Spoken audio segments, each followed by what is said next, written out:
One of the most important things we use teams for in organizations is making decisions. So we'll spend a little bit of time on that in this unit. There are some advantages to making decisions with groups. There's also disadvantages, and we have to recognize both and manage them.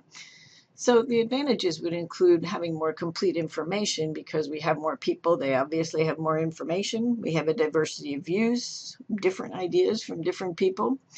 When people work on it together, there's going to be better acceptance of the decision that's made or the solution that's come up with to the problem. And teams are also better at creativity than individuals, which we need to consider all of the facts before we make that statement, but in general, it turns out to be true. So creativity, more information, more diverse information, and better acceptance, all things that we would like to see.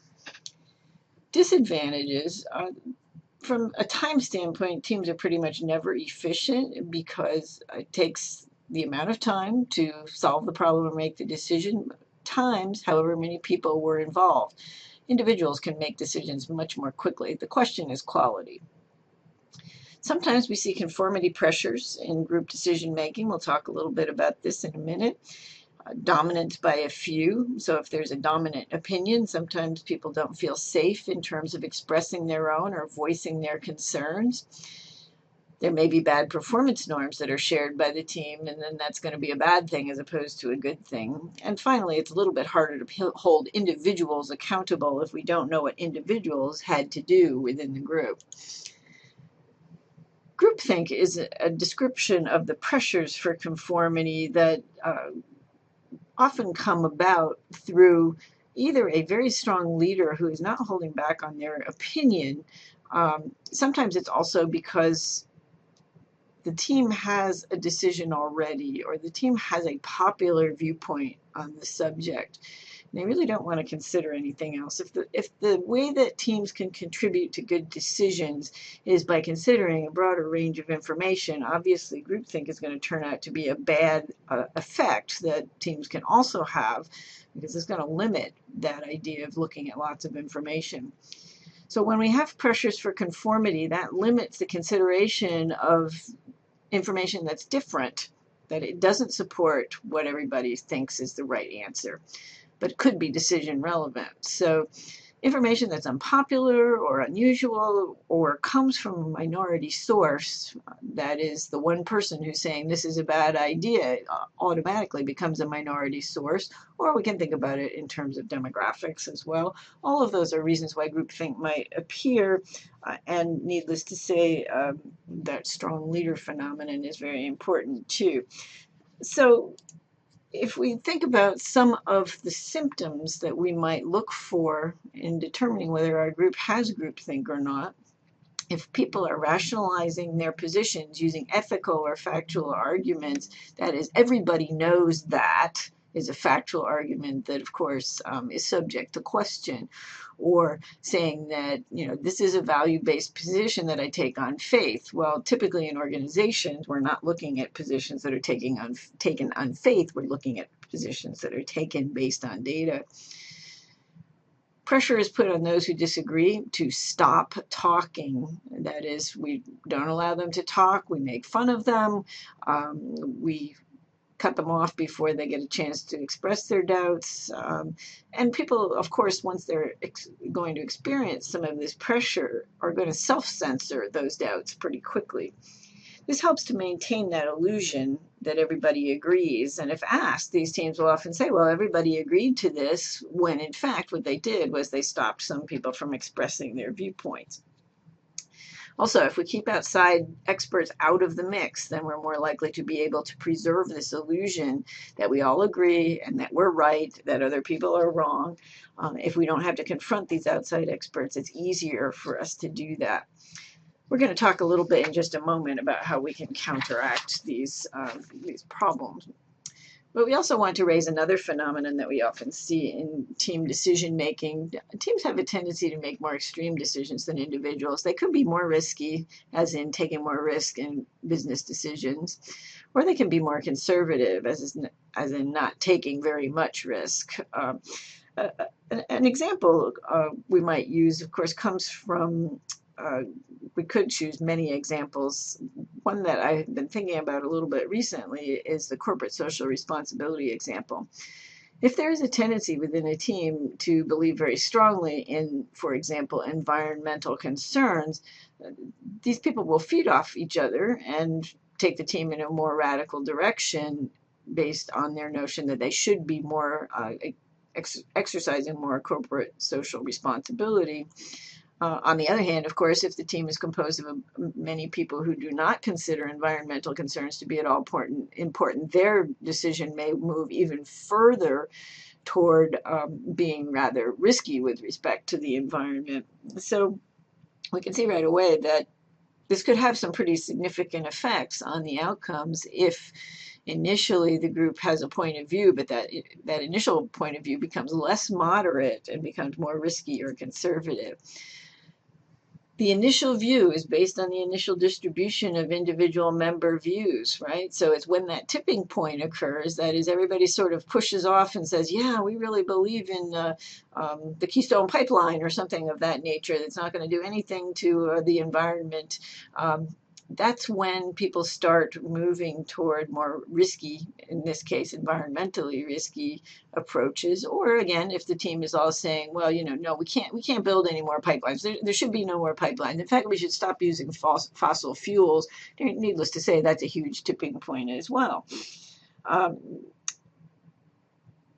What causes this? Well, sometimes it's diffusion of responsibility. It's easy for me to say, well, I don't want to use fossil fuels anymore, but once that decision to shut down, say the Keystone Pipeline gets about, I don't have to take responsibility for that because the group made that decision, right? I don't have to take responsibility for the fact that that's going to drive prices up in terms of energy sources.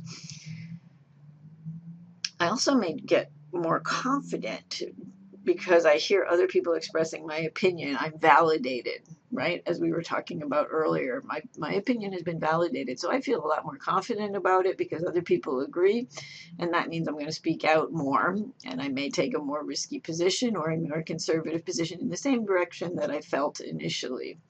I also may hear some new arguments for my position that I hadn't thought of before from my teammates, and that's going to make me more risky or conservative too. What I want to do is maximize my distance from the outgroup. So if my outgroup happens to be a bunch of environmentalists who want to work against the Keystone Pipeline, one of the things that I might do is get together with my group of like-minded people and try and distance myself from these environmentalists by saying, well, we don't think it's going to cause any problems at all, and we should remove all the safeguards that are associated with it. Okay, so clearly what we would like is decisions that don't ignore one type of outcome just so that we can maximize another type of outcome. So we need to think a little bit about how we could reduce groupthink and group shift in order to get moderate, important, good database decisions from our teams. So we want to establish norms that suggest everybody should participate.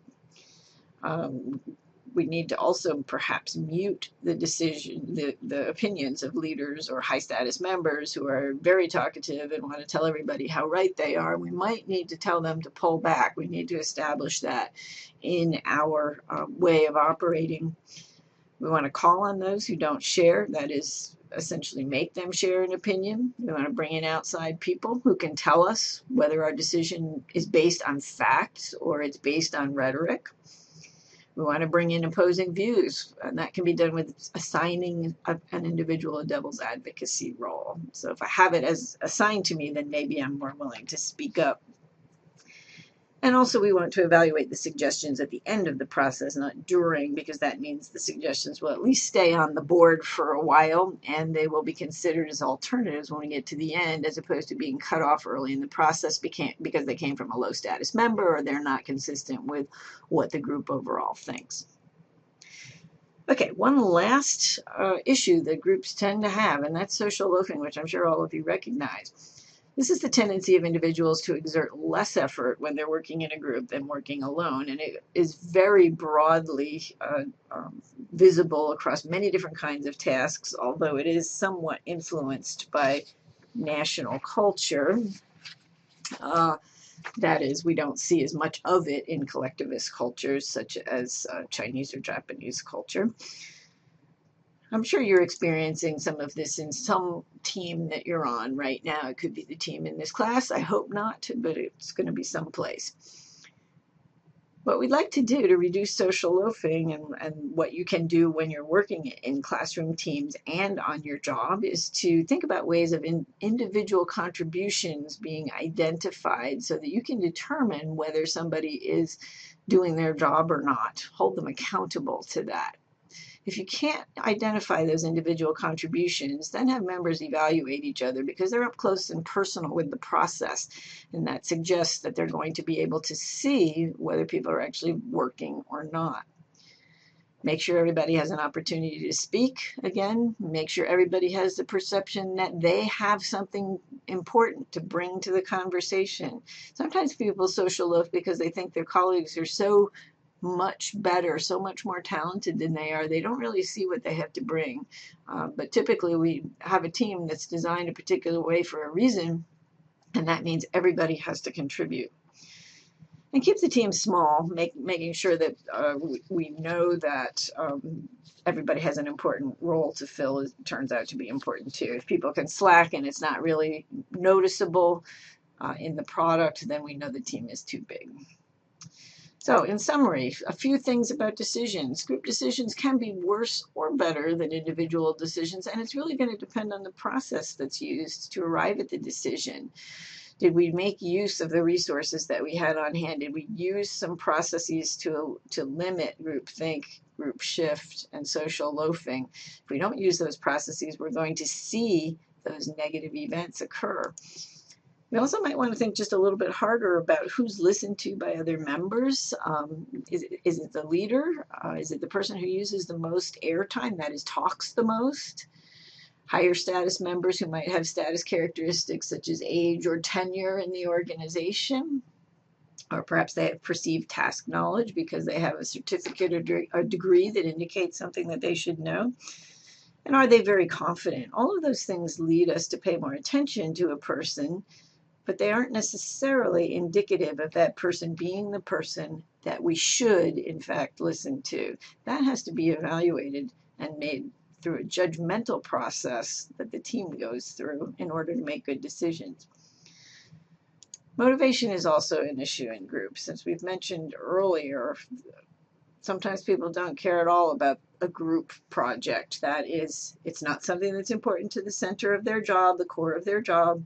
It's not something that's interesting, and perhaps it's something that seems overly bureaucratic. So they may not be motivated to work at all. They may also be motivated to work toward individual goals as opposed to the team goals. And there's also always this issue of how much time am I going to spend on this versus the importance of the task. Sometimes group meetings seem like they take up a lot of time but don't address anything important. And then ultimately our issues of groupthink, shift, and loafing. We need to pay attention to those and plan our counterattack.